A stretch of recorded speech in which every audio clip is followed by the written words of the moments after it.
वास्तव में जो फंडिंग जो आदमी करता है, जिस आदमी ने इस आंदोलन में पैसा लगाया है, इस उससे बिना पूछे ये लोग उठ के कैसे चले जाएंगे? फिर वो पूछेगा नहीं मेरे पैसे का हिसाब दो। मामला यहाँ फंस रहा है। जिस दिन ये मामला सुलझ जाएगा उसी दिन आंदोलन खत्म हो जाएगा।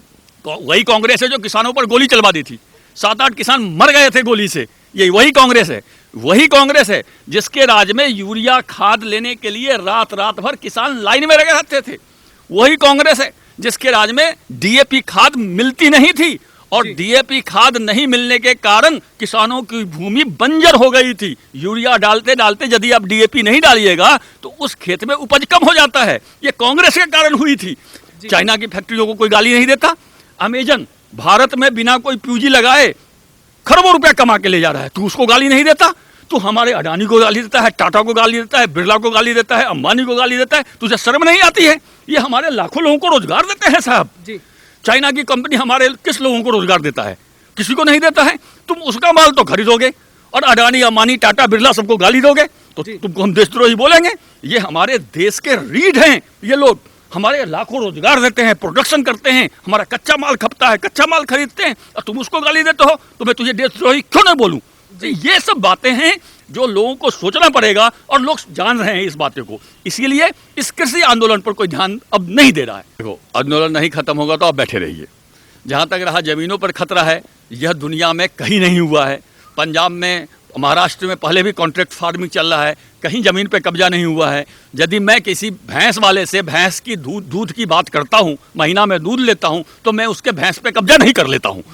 दूध की बात लेता है तो दूध ही लेता है। अब भैंस वाला कहे कि मैं आपको दूध नहीं दूंगा, भाई क्यों? आप भैंस पे कब्जा कर लीजिएगा। ये वही बात है कि मैं फसल का सौदा नहीं करूंगा, क्यों? अब जमीन पे कब्जा कर लीजिए। अरे बाप रे बाप, कहाँ से इतनी बातें लाते हो? सबको लगता है कि राहुल गांधी अपना दिमाग दे दिया है। मतलब किसी गाय वाले से, भैंस वाले से दूध लेते हैं तो उसके गाय पर और भैंस पर कब्जा कर लेते हैं क्या? आपका चूंकि यह आंदोलन कुतर्क का आंदोलन है, देश के किसी भी जनता को नहीं पता है कि ये आंदोलनकारी का मांग क्या है। किसी को भी नहीं पता है। काला कानून वापस लो, काला कानून वापस लो, वो इंकलाब जिंदाबाद, इंकलाब। अरे भाई मांग तो बताओ, मांग क्या है? मांग एमएसपी है, एमएसपी बोल दिया प्रधानमंत्री ने। नमस्कार दोस्तों, स्वागत है आपका यूथ मीडिया टीवी पर। आज राहुल गांधी ने बयान दिया है कि अगर किसान बिल वापस नहीं होता तो रेहड़ी पटरी वाले जो लोग हैं वो बेरोजगार हो जाएंगे। अभी तक ये बात चल रही थी कि एमएसपी हट जाएगी, जमीनें छीन ली जाएंगी, अब रेहड़ी पटरी वालों की भी, वो भी बेरोजगार हो जाएंगे, उनकी यहाँ भी जॉब चली जाएंगी। इन्हीं मुद्दों पर बात करेंगे सतीश झा जी से और बात करेंगे सर से, जो 18 फरवरी को पूरे देश में रेल रोकने की अब तैयारी कर रहे हैं किसान। उस मुद्दे पर सर किस तरीके से देखते हैं आप? अब राहुल गांधी का कहना है कि जो रेहड़ी पटरी वाले हैं वो बेरोजगार हो जाएंगे अगर किसान बिल वापस नहीं होता है तो। देखिए, राहुल गांधी जी का तो ये हाल है, रणदीप सुरजेवाला जी जो लिख के देते हैं वो बोल देते हैं जी। उससे अलग हटके राहुल गांधी जी से एक प्रश्न आप पूछ दीजिए, उसका यदि वो जवाब दे दे तो मैं मान जाऊं। नंबर 1। नंबर 2, जहाँ तक कृषि बिल की बात है, मैंने बहुत सुना है काला कानून, काला कानून। किसी ने बताया नहीं आज तक कि उसमें काला क्या है जी। 3 कानून है। आप बताइए कि इस कानून से मुझे ये ऑब्जेक्शन है। कोई ऑब्जेक्शन बताने के लिए तैयार नहीं। जब सरकार के साथ कृषि संगठनों की मीटिंग हुई थी, बैठक हुई थी, सरकार ने, कृषि मंत्री ने यही बोला था, पॉइंट बाय पॉइंट आइए चर्चा कर लेते हैं। आप बताइए इस पॉइंट में ये गलत है, इस पंक्ति में ये गलत है, हम हटा देते हैं उसको, चर्चा कर लेते हैं।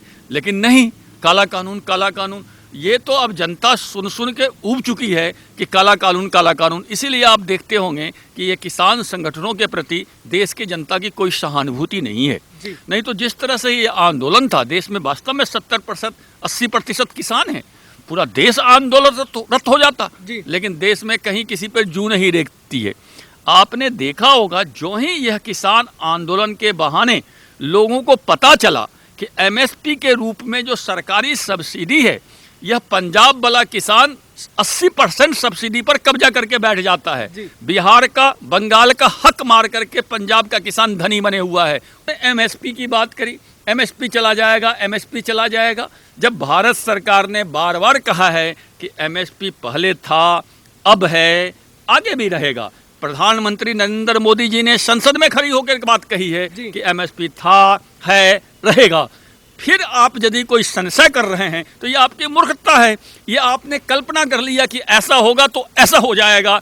वही कल्पना की उड़ान राहुल गांधी उड़ रहे हैं, क्योंकि राहुल गांधी जी को तो किसान का इतना ही पता है कि उनके जीजा जी खेती की जमीन जबरदस्ती खरीद करके घोटाला से कब्जा कर लेते थे। बस इतना ही किसान के बारे में पता है।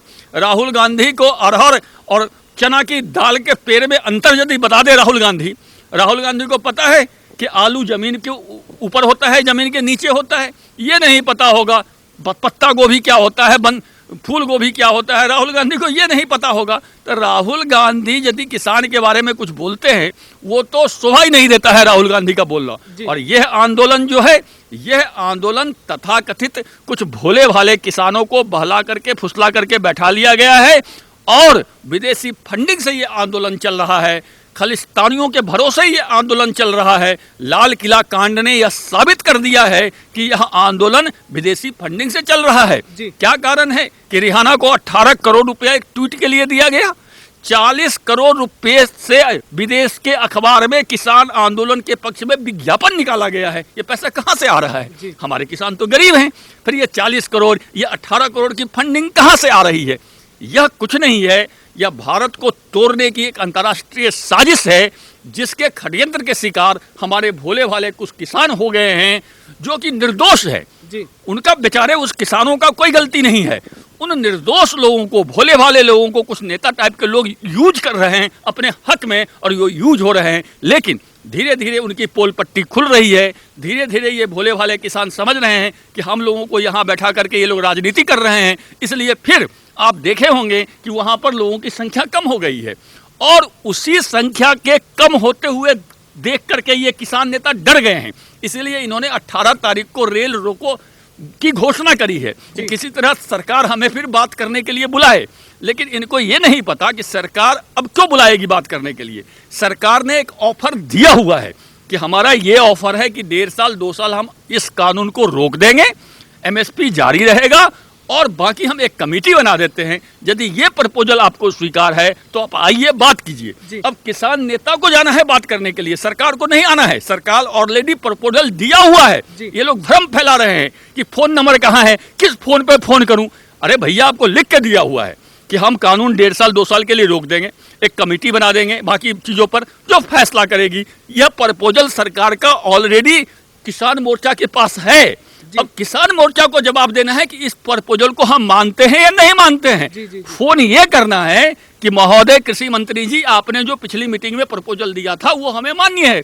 ये जो ही आप कहिएगा, कृषि मंत्री आपको बुला करके बात करेंगे, यह आंदोलन खत्म हो जाएगा, कमेटी बन जाएगी, 1.5 साल के लिए कानून रुक जाएगा। सर, एक चीज और है कि जब वाड्रा जी इतना घोटाला करते, इतना किसानों की जमीन लेके बैठे हुए हैं, सस्ते दामों पर खरीद रखी है और उसको महंगे दामों पर बेचा गया है वाड्रा जी द्वारा, तब राहुल गांधी कहाँ थे? और यही राहुल गांधी और ये जो कांग्रेस पार्टी है, ये 70 साल देश पर राज किया है इन्होंने, तब आखिर किसान की हालत क्यों नहीं सही रही? तब देश में बेरोजगारी क्यों रही 70 साल तक? मैं आपको दोनों बात का जवाब देता हूँ। पहले तो रॉबर्ट वाड्रा का केस क्या है, बड़ा ही दिलचस्प केस है, जो आम आदमी पूरी बात समझ नहीं पाया है। बहुत से लोग समझते भी हैं, ऐसा भी नहीं है। और सर, उसके बाद ये लोग किसानों के मसीहा भी बोलते हैं। अपने खुद के जीजा ने किसानों का इतना नुकसान कर रखा है। इन्होंने क्या किया, एक खेती की जमीन थी, खेती की जमीन का रेट अमूमन कम होता है जी। इन्होंने खेती की जमीन खरीद ली। देख लीजिए, हरियाणा में कांग्रेस की सरकार थी, जहां जमीन खरीदी, जमीन खरीदने के 3 दिन 4 दिन के बाद हरियाणा सरकार से एक नोटिफिकेशन जारी करवा दिया कि ये जमीन अब हो गई डूडा की, गुड़गांव में आ गई, गुड़गांव अथॉरिटी में आ गई, यहां पर मकान बनेगा। नोटिफिकेशन हो गया। जो ही नोटिफिकेशन हुआ, इस जमीन की रेट 100 गुना ज्यादा बढ़ गई। वो कहीं भी होता है, ऐसा कहीं भी होता है, जिस जमीन पर सरकार अधिकृत कर दे कि हम मकान बनाने के लिए अधिकृत है, यदि किसी शहर में, उस जमीन का रेट ऑलरेडी बढ़ जाता है, ये स्वाभाविक है। अब वो 3 दिन में नोटिफिकेशन करवा लिया, उस जमीन का रेट बढ़ गई। जो ही जमीन का रेट बढ़ गई, इन्होंने उस जमीन को बेच दिया बड़े दाम में, और जो ही बेच दिया 10 दिन के बाद वो नोटिफिकेशन वापस ले लिया गया जी। मतलब देख लीजिए कितनी चालाकी, कितनी शर्मिंदगी की बात है। मतलब ये आम आदमी को शर्म हो जाए, इतनी चालाकी में ऐसी चालाकी की गई थी। और एक चीज और आती है, बार बार आपने देखा होगा अडानी अंबानी, ये भारत में परिपाटी है। पहले था टाटा बिरला, कोई बात होता था टाटा की सरकार है, बिरला की सरकार है। अब नए में आ गए, अडानी की सरकार है, अंबानी की सरकार है। अंबानी, अडानी हो, टाटा हो, बिरला हो, उस पर हमें गर्व है। वो भारत के उद्योगपति हैं। आज अमेरिका वाला अपने गूगल पर गर्व कर रहा है, फेसबुक पे गर्व कर रहा है, अमेजन पे गर्व कर रहा है, चाइना अपनी कंपनियों पे गर्व कर रहा है, तो मैं क्यों नहीं गर्व करूं अडानी और अंबानी और टाटा और बिरला पर। जो आदमी अडानी, अंबानी, टाटा और बिरला की आलोचना करता है, मैं उसे देशद्रोही मानता हूं।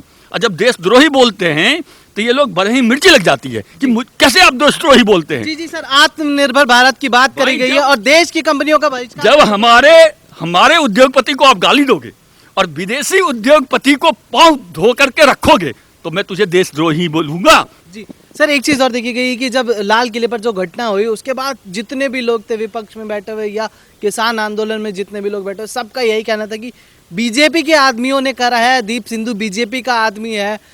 पर जब जो लोग दंगे में पकड़े गए उनको छुड़ाने के लिए तो कांग्रेस वकील दे रही है। देखिए, हाँ, ये दीप सिद्धू नहीं, ये तो दीप सिद्धू तो बोलते ही थे, बोलते थे जो भी लाल किला पर गया है वो बीजेपी का आदमी है। ठीक, मैं 1 मिनट के लिए मान लेता हूँ, ठीक, आप ठीक बोल रहे हो, बीजेपी का आदमी है। अब बीजेपी ने अपने आदमी को पकड़ करके लठ मार रही है। अब तुझे क्यों मिर्ची लग रही है? तू क्यों उसे जमानत दिलवाने के लिए वकील कर रहा है? बीजेपी का आदमी है ना। तुम तो भाई बहुत बेकार आदमी हो तुम लोग। तुम बीजेपी के आदमी को जमानत के लिए वकील रखे हुए हो। तुम तो शर्मनाक है, शर्म से डूब के मर जाना चाहिए तुझे। यार जब वो बीजेपी का आदमी है तुम क्यों वकील कर रहे हो? मरने दो बीजेपी के आदमी को। लेकिन नहीं, इनके नियत में खोट है। इनको पता है कि वो आदमी मेरा है, बीजेपी को तो बदनाम करना है। आज वकील लेकर के पीछे पीछे घूम रहे हैं कि जमानत हो जाए, जमानत हो जाए। जी। आज एक को लाया था पकड़ करके लाल किला पर, वो सर्वे करने के लिए मौका या बरसात पर लाया गया था। एक को दीप सिद्धू को भी लाया था, एक और इकबाल सिंह की क्या नाम है उसको भी लाया था। हाँ, उसको भी लाया था। आज सब पोल पट्टी खुल रही है कि इसमें किस किस नेता की भागीदारी थी। अब उसको भी पकड़ा जाएगा। इन लोगों को पता है कि उसको पकड़ा जाएगा, इसीलिए ये लोग थोड़ा सहमे हुए बैठे हुए हैं। लेकिन सच्चाई छुप नहीं सकती। खैर वही तो बात है, एमएसपी की बात थी तो एमएसपी पर प्रधानमंत्री ने बोल दिया। उसके बाद राकेश शिकायत करके हमने एमएसपी हटने की बात ही नहीं करी। और एक तरफ दूसरी तरफ ये भी देखा गया कि यही किसान नेता कह रहे हैं कि जब जिन लोगों को पकड़ा गया उनको छोड़ो, हम तभी सरकार से बात करेंगे। देखिए, मैं अंत में बता देता हूँ, किसान के नाम पे आंदोलन एक बहाना है। निशाना तो मोदी है, सिर्फ मोदी निशाना है। यह आंदोलन एन केन प्राकरण यदि खत्म भी हो जाएगी तो यूपी चुनाव के तुरंत पहले किसी और नाम से, किसी और भेष से आंदोलन होगा। 2024 लोकसभा चुनाव के पहले किसी और नाम से, किसी और भेष से आंदोलन होगा। यदि कोई मांग नहीं भी रहेगी तो ये लोग फर्जी मांग से आंदोलन करेंगे, ये आप रखिए। अभी देश में इस आंदोलन के बाद 2 और बड़े आंदोलन होने वाले हैं और वो होके रहेंगे, चाहे सरकार इनकी सब मांग पूरा कर दे तब भी वो 2 आंदोलन हो गए। क्योंकि मोदी को बदनाम करना है, देश को कमजोर करना है। जो विदेशी ताकतें सक्रिय हैं, जो विदेशी ताकतें पैसे खर्च कर रही हैं, उसका नमक का शरीयत भी तो अदा करना है इनको। सवाल यहाँ है, सवाल देश हित की तो ये लोग कर ही नहीं रहे हैं। यदि देश हित की सवाल करते तो मोदी से ज्यादा देश हित के लिए कौन सोच सकता है। और आपका तो सौभाग्य है कि इतनी देश हित में सोचने वाली सरकार आपके पास है, फिर भी आप आंदोलन कर रहे हैं। मेरी समझ से तो परे है। जी सर, जैसे अभी पलट गए थे एमएसपी की बात, जब मोदी जी ने बोल दी कि एमएसपी है थी रहेगी, दोबारा पलटने की बारी आ रही है क्या इनकी? मैं पुनः आपको अंत कर रहा हूँ। इस किसान आंदोलन का कोई मांग स्पष्ट नहीं है और जानबूझ के नहीं है। ये देखिए, बड़ा खतरनाक प्रवृत्ति है, क्योंकि इनको पता है जो ही मैं अपनी मांग स्पष्ट कर दूंगा सरकार मान लेगी, और सरकार मान लेगी तो मुझे वापस जाना पड़ेगा। इन्हें वापस ही नहीं जाना। इन्होंने तो बोला है कि 2 अक्टूबर तक बैठना है, तो 2 अक्टूबर तक बैठने के लिए कोई बहाना चाहिए ना। जो ही ये सही बात बता देंगे कि ये बात मान लो, मोदी का देगा मान लिया जी, तो फिर तो इनको जाना पड़ेगा। लेकिन ये जा ही नहीं सकते, तो इन्होंने तो पहले ही बता दिया है कि 2 अक्टूबर तक बैठना है। तो ठीक है, 2 अक्टूबर के बाद ही भारत सरकार बात करे। मैं तो भारत सरकार से अपील करता हूं कि 2 अक्टूबर तक इनको बैठने का शौक है, बैठने दें। 2 अक्टूबर के बाद मीटिंग करेंगे और जो भी समस्या का समाधान होगा निकाला जाएगा। जी, धन्यवाद सर। धन्यवाद।